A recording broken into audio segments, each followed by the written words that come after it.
अब यहाँ मौजूद ख़ास मेहमानों से जानते हैं कि आखिर देश के बुनियादी ढांचे को कैसे मजबूत किया जा रहा है। सबसे पहले डॉक्टर जितेंद्र सिंह, हम आपसे ये जानना चाहेंगे सर, दीनदयाल उपाध्याय ग्राम ज्योति योजना में हजारों गांवों को बिजली दी गई है। देश का हर बिजली से तक रोशन होगा। देखिए, एक बड़ी दिलचस्प बात है ये और प्रधानमंत्री की ही सोच को दर्शाता है। जैसे पर आपको स्मरण होगा कि स्वतंत्रता दिवस के अवसर पर जब पहली बार स्वतंत्रता दिवस था तो उन्होंने कहा था कि लोग ये कहेंगे कि प्रधानमंत्री कैसा है, प्रधानमंत्री है जो शौचालयों की बात कर रहा है। जी बिल्कुल। और वही उसी प्रकार ये इन्हीं की सोच का नतीजा था कि इनके जहन में ये विचार आया कि ग्रामीण क्षेत्रों में बिजली का अभाव क्यों है। और साथ में इसमें एक और भी बड़ी दिलचस्प बात यह है कि जब इसकी योजना बनाई गई, ये योजना बनाई जाती है सामान्य तौर पर इस प्रकार के आगे कार्यक्रम के लिए या आगे इम्प्लीमेंटेशन के लिए, तो उसको जो प्रशासनिक तौर तरीका है उसमें कभी 5 ईयर प्लान में डाला जाता है, कभी। प्रधानमंत्री जी ने सीधा सीधा कह दिया कि 1000 दिन के अंदर पूरे देश में 100% इलेक्ट्रिफिकेशन ग्रामीण क्षेत्र की होगी, रूरल इलेक्ट्रिफिकेशन। इस प्रकार का टारगेट दिया। ये भी एक वर्क स्टाइल है जिससे हम सब में उत्साह प्रेरणा जगती है।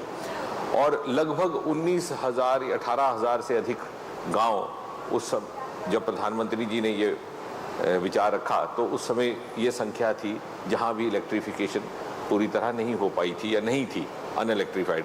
और आज ये स्थिति है कुछ ही दिनों के बाद कि 7,000 से अधिक गांव इलेक्ट्रीफाइड हो चुके हैं। और हमें विश्वास है कि 1,000 का जो टारगेट प्रधानमंत्री जी ने दिया उससे पहले ही पूर्ण हो जाएगा। और देखिए, इस प्रकार से वो प्रेरित करते हैं, उत्साहित करते हैं। मैं आपको व्यक्तिगत उदाहरण देता हूं कि मेरे अपने चुनावी क्षेत्र में लोकसभा के 6 जिले हैं। तो जब प्रधानमंत्री जी ने 1,000 कहा तो हमें ये लगा कि अरे हमें तो 1,000 में पूरा करना है। तो मैंने अपने कलेक्टर से कहा कि भैया ऐसा है, मुझे टारगेट 365 दिन का दिया गया। मैंने अपनी तरफ से कह दिया 365 दिन हुए कि 1 साल। तो बोले साहब ये तो बड़ा कठिन काम है। मैंने कहा नहीं, इस पर विचार करो, प्रधानमंत्री जी का निर्देश है। प्रधानमंत्री ने 1,000 का था, हमने 365 किया। हमें लगा कि अरे हमने प्रधानमंत्री के मापदंड पे पूरा उतरना। और नतीजा ये हुआ कि 15 दिन के बाद 2 कलेक्टर्स ने हमें कहा कि 31 मार्च 2017 तक 100% इलेक्ट्रिफिकेशन हमारे जिलों में हो जाएगी, यानी पूरे 1 साल के भीतर। तो कहने का तात्पर्य ये कि 1,000 दिन से पहले के टारगेट में ही भारत में पूरी तरह 100% रूरल इलेक्ट्रिफिकेशन का टारगेट हासिल कर लिया जाएगा। ये तो बहुत अच्छी बात है। और हमारे पैनलिस्ट हमारे साथ और भी हैं जो इस साइड के पैनलिस्ट। और एक बात इसमें केवल ये जोड़ दूं कि आप ये अनुमान लगा सकते हैं कि जिस गांव के जिस व्यक्ति ने कभी बिजली का लाटू नहीं देखा होगा, खंबा नहीं देखा होगा, जब उसके घर में बिजली का लाटू लगेगा और वो इसको ये अनुभव होगा कि अरे स्विच दबा करके, जहाँ लालटेन लगाई जाती है मोमबत्ती के स्विच दबा करके जगमगाहट उठती है, तो भला कितनी दुआएं और आशीर्वाद देगा वो प्रधानमंत्री मोदी जी को। यानी वो शाम के वक्त भी एक नई सुबह देखेगा। निश्चय ही। ये रात के समय उजाला, या आप कह सकते हैं कि सूर्यास्त के समय सूर्योदय। डॉक्टर महेश शर्मा हमारे साथ जुड़े हुए हैं, केंद्रीय मंत्री और जाने माने अर्थशास्त्री विनायक जी भी हमारे साथ जुड़े हैं। डॉक्टर साहब, आपसे पहले डॉक्टरी भाषा में बात की जाए, जो इंफ्रास्ट्रक्चर है वो अगर देखा जाए तो देश का स्केलेटन माना जा सकता है। तो आपको क्या लगता है इस वक्त जो अलग अलग एस्पेक्ट्स हैं इंफ्रास्ट्रक्चर के, उसमें हम कहाँ तक पहुँचे हैं? देखिए, देश की प्रगति का इंडिकेटर जहाँ हम शिक्षा और स्वास्थ्य को मानते हैं, उस शिक्षा और स्वास्थ्य के साथ किसी भी चीज को, चाहे वो पर्यटन हो, शिक्षा देनी हो, स्वास्थ्य देना हो, अगर उसके साथ इंफ्रास्ट्रक्चर है। आज प्रधानमंत्री जी ने सोचा नॉर्थ ईस्ट चलो, पर्यटन बढ़ेगा, नॉर्थ ईस्ट के लोग देश की मुख्य विचारधारा से जुड़कर आगे बढ़ेंगे। स्वास्थ्य देना है, गांव के अंदर डॉक्टरों की कमी है, डॉक्टर गांव में जाते नहीं, डॉक्टरों को गांव भेजना है, उनका स्वास्थ्य ठीक करना है, तो वहां के लिए सड़क बनानी पड़ेगी, वहां बिजली देनी पड़ेगी। अभी चेतन सिंह जी ने बताया कि 1000 दिन में हम अगर जिस गांव में हम डॉक्टर को भेजना चाहते हैं कि वहां जाने की सड़क तो ठीक हो, वहां जाने के उस गांव में बिजली तो हो। मैं समझता हूं कि आने जाने के साधन, हवाई अड्डे हो। आज भारत सरकार ने आजादी के 67 साल बाद, आप समझिए 486 हवाई अड्डे हैं हमारे पास, उसमें से कुल हम 84 हवाई अड्डे इस्तेमाल कर रहे हैं। हमारी सरकार ने 15,000 करोड़ रुपए हवाई अड्डों के डेवलपमेंट के साथ 100 और हवाई अड्डे अगले वर्ष के अंदर चालू हो जाएंगे। मैं गांव से आता हूं, मेरा सपना था कि ना जाने इस जन्म में मैं कभी हवाई जहाज में बैठ पाऊंगा कि नहीं बैठ पाऊंगा। प्रधानमंत्री जी भी हमारे एक मध्यम वर्गीय परिवार से आते हैं। बहुत सारे करोड़ों लोगों की 30 करोड़ हमारे मध्यम वर्गीय परिवार हैं जो शायद कभी सोच भी नहीं सकते थे कि हवाई यात्रा करेंगे। भारत सरकार ने प्रधानमंत्री जी के नेतृत्व में सोचा, रीजनल कनेक्टिविटी स्कीम के माध्यम से 1 घंटे के फ्लाइंग टाइम को हम 2500 रुपए के टिकट के अंदर 100 हवाई अड्डों से जोड़ के देश की उस 30 करोड़ जनता जिसने कभी हवाई यात्रा नहीं की थी, अब हवाई यात्रा होगी तो डॉक्टर पहुंच जाएगा, डॉक्टर पहुंच जाएगा तो वहां पर और व्यवस्थाएं, नर्स, कंपाउंडर, अस्पताल भी बन जाएंगे। ये हो जाएगा तो शिक्षा के साधन भी वहां उपलब्ध हो जाएंगे। रेलों को हम गति दे रहे हैं, रेल की गति हम 160 से 180 किलोमीटर और 200 किलोमीटर, और अब तो बुलेट ट्रेन की भी हम बात कर रहे हैं। विश्व की उस विचारधारा में हम जुड़ रहे हैं।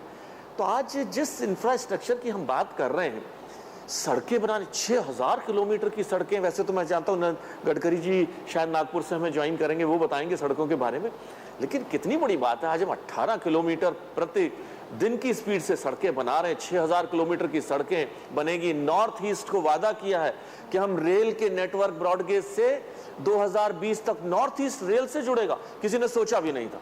आज भी नॉर्थ ईस्ट जाने के लिए हवाई अड्डा है नहीं, हेलीकॉप्टर की सुविधाएं इतनी नहीं है कि और हेलीकॉप्टर से कितने लोगों को लेकर जाएंगे। तो मैं समझता हूं इंफ्रास्ट्रक्चर का किसी देश की प्रगति में आज बहुत बड़ी महत्वता है। आज रेल हो, आज सड़क हो, बिजली हो, शिक्षा हो, किसान का सशक्तिकरण हो, महिलाओं का सशक्तिकरण हो, इसके लिए इंफ्रास्ट्रक्चर का एक बहुत बड़ा ढांचा होना देश की बहुत बड़ी जरूरत है। आज दिक्कत इस बात की है, 67 वर्ष की आजादी और आज भी भारत सड़क की तरफ देख रहा है, गड्ढे में सड़क या सड़क में गड्ढा। आज भी हम इस बात की चिंता कर रहे हैं। बहुत देर हो चुकी है, अब शुरुआत हो गई है। जल्दी ही भारत प्रगति पथ पर चल चुका है। और ये आपका नया हाईवे है जिस पर हमारा देश चल रहा है। आपने सड़कों की बात कही, जहां सड़कें ज़्यादा हैं, गड्ढे कम हैं, और इसी की एक मिसाल आइए हम देखते हैं। ये है नेशनल हाईवे नंबर 8।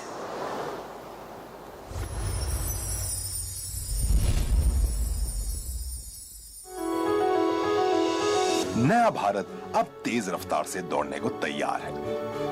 देश में बेहतरीन सड़कों के निर्माण की दिशा में तेजी से काम हो रहा है, जिसकी मिसाल है देश की आर्थिक राजधानी मुंबई और राजधानी दिल्ली को जोड़ने वाली NH8 हाईवे। इस एक हाईवे से देश के तमाम बड़े और अहम शहर जुड़े हैं। इन्हीं में खास है अहमदाबाद और वडोदरा। इन दोनों शहरों के बीच NH8 ने रोजगार, व्यापार और पर्यटन को नई तेजी दे दी है। अहमदाबाद वडोदरा के बीच 103 किलोमीटर लंबे इस रास्ते को 2 लेन से 6 लेन करने का काम तय वक्त में पूरा किया गया है। 2125 करोड़ की लागत से बने इस हाईवे को बनाने में कई विश्व स्तरीय तकनीकों का इस्तेमाल किया गया है।